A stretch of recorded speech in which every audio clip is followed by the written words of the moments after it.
Students, आपका काफी सहयोग मिल रहा है ईएमएस चैनल को बढ़ाने में। आज मैं आपको 14.4 एक्सरसाइज के क्वेश्चन नंबर 9 से क्वेश्चन नंबर 12 तक सॉल्व कराऊंगा। आपको किसी भी तरह की कोई भी प्रॉब्लम होती है, आप मेरे से डायरेक्ट कांटेक्ट कर सकते हैं, अपनी प्रॉब्लम मुझसे पूछ सकते हैं। तो चलिए हम शुरुआत करते हैं। और हमारा पहला सवाल यानी 9th क्वेश्चन रहेगा वो इस तरह से, the count of bacteria in a culture grows bye 10% first hour. पहले घंटे में 10% बैक्टीरिया ग्रो करते हैं और 8% सेकेंड आवर में डिक्रीज हो जाते हैं, 12% थर्ड आवर में ग्रो करते हैं। तो आपको बताना है कि 3 घंटे बाद बैक्टीरिया की काउंटिंग क्या होगी, जबकि सैंपल में बैक्टीरिया 1,31,25,000 काउंट होते हैं। तो चलिए हम इसको सॉल्व कैसे करेंगे। Bacteria, the count of bacteria in sample. तो हम सैंपल में देखते हैं बैक्टीरिया इन द सैंपल, ये है 1,31,25,000। ओके, कितने सैंपल में होते हैं। इंक्रीज इन फर्स्ट आवर, और पहले घंटे में जो बैक्टीरिया इंक्रीज होते हैं उनका जो परसेंटेज है उसे मैं R1 लिख लेता हूं, यह 10%। लेकिन सेकेंड आवर में डिक्रीज होते हैं तो हम उसे भी लिख लेते हैं decrease in second hour. First our था, सेकेंड आवर में कितने डिक्रीज होते हैं वो है आपका R2 लिख लेते हैं हम इसको, और 8% डिक्रीज होते हैं। अब थर्ड आवर में इंक्रीज होते हैं तो इंक्रीज इन थर्ड आवर, तीसरे घंटे में जो बैक्टीरियाज हैं वो इंक्रीज होते हैं, R3 मान लेते हैं हम, और यह है 12%। तो ये 3% हमें पर hour, first hour, second hour, third hour के दिए। हमें बताना है 3 घंटे बाद यानी आफ्टर 3 आवर्स बैक्टीरिया का काउंटिंग क्या होगी। तो हम नोट कर लेते हैं the count of bacteria after 3 hours. Bacteria after 3 hours. यहाँ थोड़ी राइटिंग में आपको प्रॉब्लम आ सकती है, लेकिन चलो मैं साथ में बोलता भी जा रहा हूं। तो the count of bacteria after 3 hours ये होगा जो सैंपल में है वो हम V0 मान लेते हैं।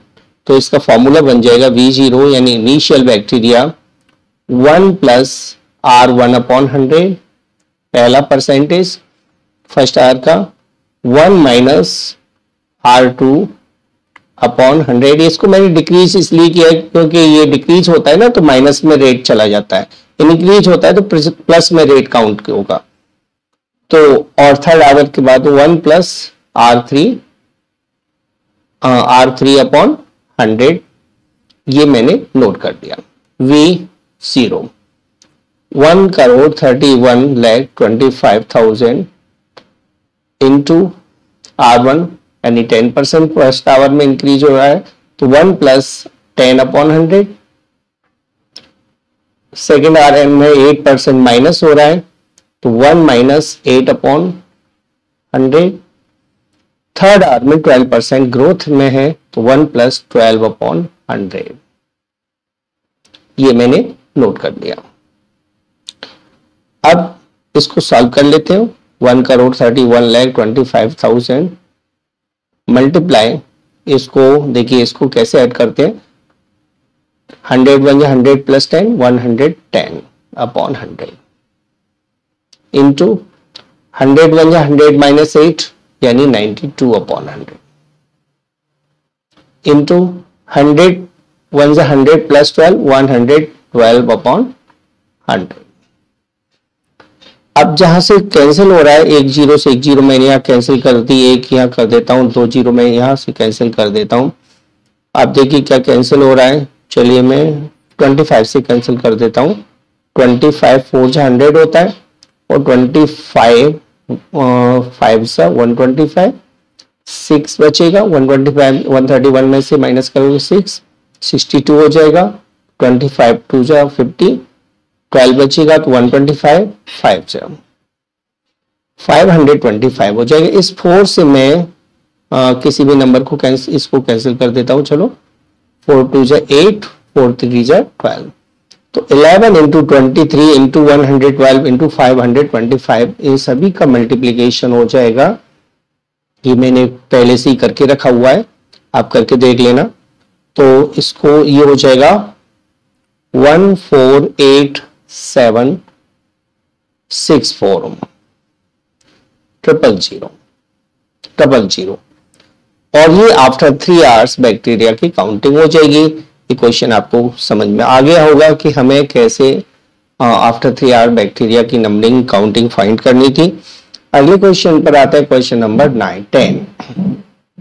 क्वेश्चन नंबर 10 में आपको बताया गया है the population of a certain city was 72,000 on the last day of the year 1998। तो हम यहीं से सॉल्यूशन को स्टार्टिंग कर देते हैं। Population at the end of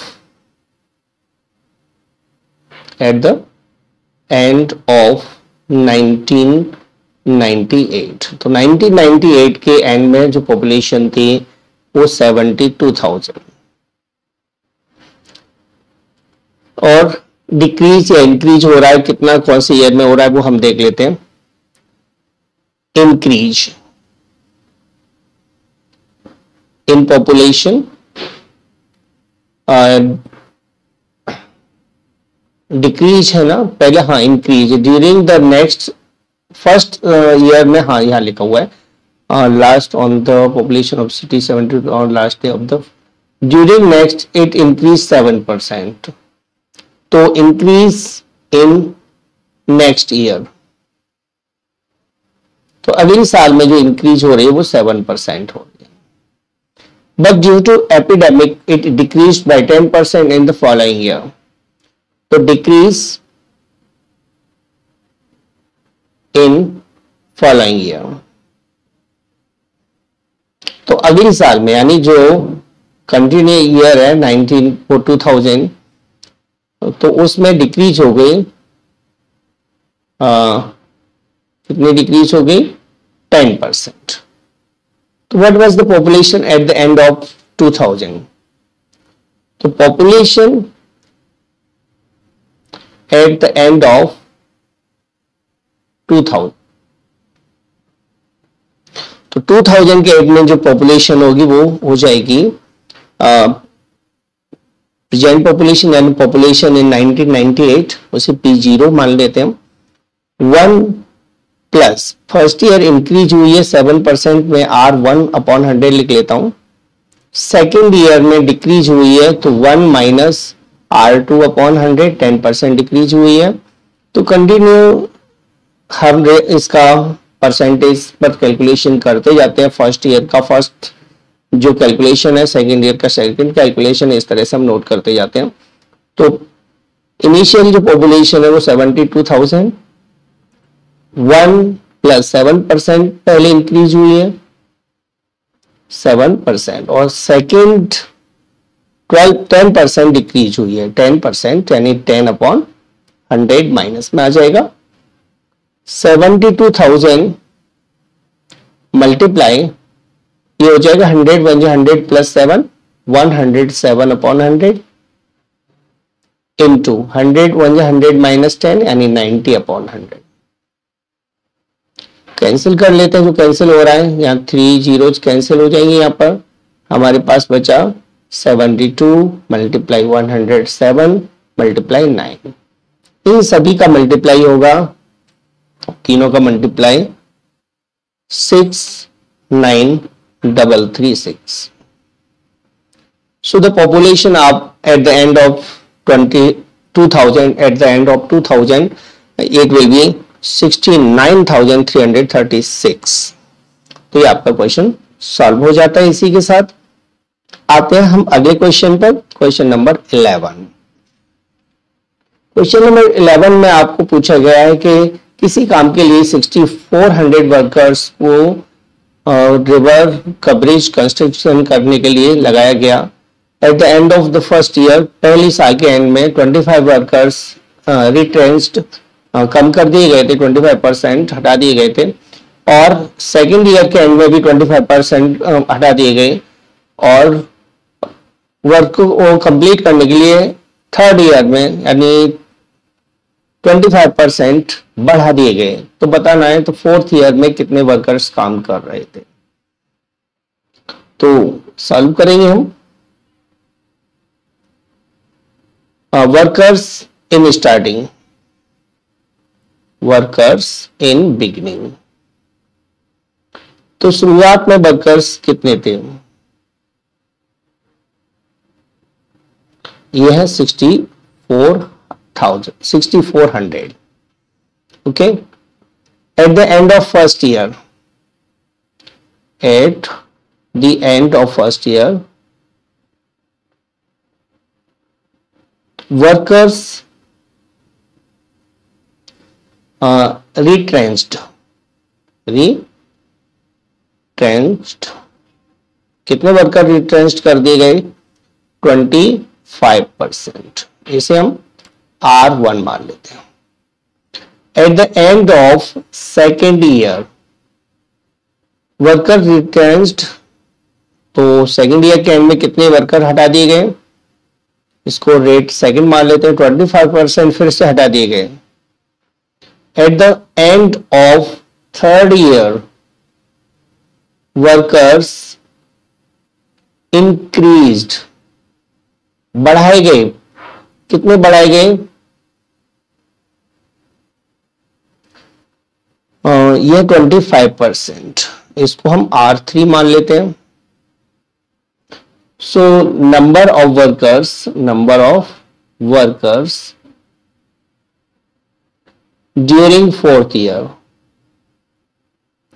fourth year में कितने वर्कर्स काम कर रहे थे वो हमें निकालना है। फोर्थ ईयर, तो यहां फॉर्मूला लगा देंगे। इनिशियल वैल्यू यानी V0 1 प्लस पहला ग्रोथ, पहला वर्कर रिट्रेंच्ड किए गए हैं, डिक्रीज किए गए हैं, तो हम इसको माइनस करेंगे। Minus R1 upon 100 into second year में भी रिट्रेंच्ड किए गए हैं, यानी कि इसको भी हम माइनस करेंगे R2 अपॉन 100, और थर्ड ईयर में इंक्रीज किया गया है तो प्लस करेंगे R3 upon 100। Okay, initial value है 6400, 1 minus 25 upon 100 into 1 minus 25 upon 100 into 1 plus 25 upon 100। ठीक है, अब 6400 इंटू, इसको कैंसिल कर लीजिए। चलिए 25 1 जा 4 जा 25 1 जा 25 4 जा 100, 25 1 जा 25 25 4 जा 100, तो ये हो जाएगा 4 1 जा 4 माइनस 1 यानी 3 अपॉन 4, माइनस हो रहा है ना इसलिए, तो ये 3 अपॉन 4, और यहां हो जाएगा 5 अपॉन 4, यहां प्लस हो जाएगा लास्ट में। तो इससे कैंसिल कर लेते हैं। 1600, 4 से कैंसिल कर लीजिए 400, और 4 से कैंसिल कर लीजिए 100, तो इन सभी का मल्टीप्लाई हो जाएगा 5 into 3 15 into 3 45, 4500 workers fourth year में वर्क कर रहे थे। तो ये क्वेश्चन आपका कंप्लीट होता है। इसके साथ ही हम अगले क्वेश्चन पर आते हैं, और नेक्स्ट क्वेश्चन है हमारा, a man started a factory with an initial investment of rupees 1 lakh. तो इनिशियली उसने कितना इन्वेस्टमेंट किया? 1 लाख रुपीज। तो हम लिख लेते हैं इनिशियल इन्वेस्टमेंट, तो इनिशियल इन्वेस्टमेंट है 1 lakh rupees. Okay, in the first year he incurred कि incurred a loss of 5%. Loss in first year, पहले साल में उसे 5% का लॉस हुआ. सेकेंड ईयर में प्रॉफिट हुआ, तो profit in second year, profit in second year it will be 10%. और थर्ड ईयर में भी उसका प्रॉफिट हुआ है 12% और हो गया है, तो profit in third year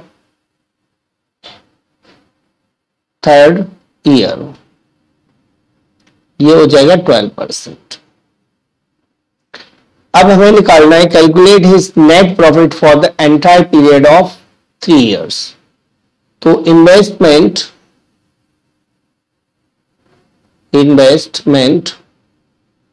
becomes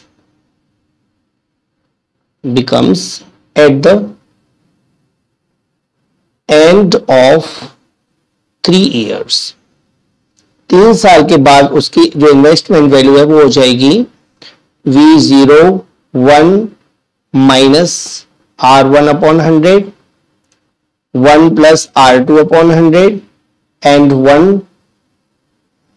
plus R3 upon 100. 2 year में तो प्रॉफिट हुआ है और फर्स्ट ईयर में लॉस हुआ था. तो इनिशियल वैल्यू 1 लाख रुपीज थी, 1 lakh rupee into 1 minus 5 upon 100 into 1 plus 10 upon 100 into 1 plus 12 upon 100. इन सभी वैल्यूज को सॉल्व कर लेते हैं हम, और ये हो जाएगा 1 लाख मल्टीप्लाई यहां से कैंसिल कर लीजिए, तो 20 यानी कि 19 upon 20 हो जाएगा, माइनस करोगे ना यहां से, तो इसका हो जाएगा कैंसिल करने के बाद 11 upon 10 इंटू यहां 4 से कैंसिल कर लेते चलिए, 4 3 जा 12, 4 से 25 टाइम 28 upon 25 हो जाएगा, 28 upon 25 कैंसिल कर लेते हैं, जो कैंसिल हो जाते हैं उनको 2 से इसे कैंसिल कर लेते हैं, और ये आ जाएगा 2 से 500, 25 से 500 कैंसिल कीजिए, 20 आ जाएगा. जीरो कोई गड़बड़ तो नहीं है. देखिए आप इन सभी का मल्टीप्लाई कर लेते हैं, तो इन सभी का मल्टीप्लाई आ जाएगा 117,117,040. ठीक है, ये सभी का आ गया, यानी इन्वेस्टमेंट की जो वैल्यू है 1,17,040 रुपीज हो जाती है. सो नेट प्रॉफिट, उसे प्रॉफिट कितना हुआ, क्योंकि ये वैल्यू इन्वेस्टमेंट वैल्यू से ज्यादा है तो प्रॉफिट हुआ उसे, तो नेट प्रॉफिट हुआ 1,17,040 माइनस 1 लाख. ओके, तो सब्ट्रैक्ट कर दीजिए, ये बचेगा ₹17,040. इतना वैल्यू उसको प्रॉफिट में मिला 3 इयर्स के बाद. तो ये आपका क्वेश्चन भी सॉल्व हो गया है. आपको वीडियो समझ में आ गई होगी, और नहीं भी आती है तो आप मुझे कांटेक्ट पर्सनली भी कर सकते हैं, ऐसा कुछ नहीं. मेरा उद्देश्य यही है कि आपको यानी स्टूडेंट्स को अधिक से अधिक समझ में आए. तो thanks for watching the video. अगली वीडियो में हम मिलते हैं, अब तक के लिए शुक्रिया, धन्यवाद, थैंक यू. यदि वीडियो पसंद आई है तो लाइक शेयर एंड सब्सक्राइब जरूर करें.